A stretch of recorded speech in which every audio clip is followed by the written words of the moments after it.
Ang isa talaga sa dahilan kung bakit sa Abra de Ilog kami dumadaan minsan kapag umuwi galing Laguna ay dahil dito sa mga isda.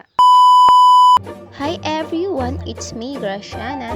Ang video nga na ito ay noong October pa nung nagtatrabaho pa ako sa Laguna at umuwi nga kami para sa binyag at birthday ng baby ko. So that time, sa Abra de Ilog nga kami dumaan para nga daanan yung mga isdang ipapadala sa akin ng kuya ko na nakatira sa Mamburao. So sayang naman yung effort tsaka yung isda na ipapadala sa amin kung hindi namin dadaanan. Mas matagal nga po pala ang biyahe kapag sa Abra kami dumaan tapos sa Bulalakaw pa kami uuwi kumpara kung sa Calapan kami dadaan. At mas magastos din. Napamahal nga yung pamasahin namin dahil halos nakaapat na kating trip kami. Dahil kung ikukumpara sa Calapan, wala namang diretsong Bulalakaw kapag galing Abra. Meron namang Roro bus, kaso nga lang hanggang San Jose lang at aabuti din kami ng gabi kung yun pa yung hihintayin namin. Kaya doble talaga yung gastos namin at hassle dahil na rin sa dami naming bagahe. Pero okay lang kasi worth it naman yung mga nadala namin. Kasi na-request ko rin naman talaga yan sa kuya ko na kapag uuwi kami sa Mamburao kami dadaan. Pero syempre, dapat marami yung ipadala niya. Isang icebox nga pala yung pinadala sa amin na ang laman ay puro yelo. Syempre, charit lang yun.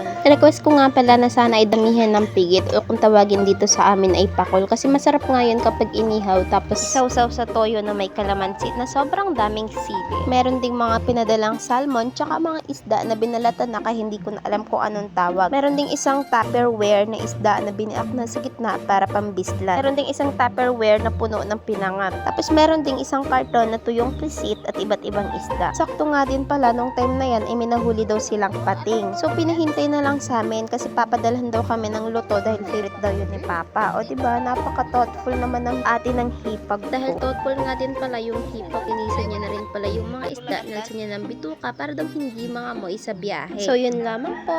See you sa ating next vlog. Maraming salamat po sa inyong panunood. Please like, share, and follow. Bye!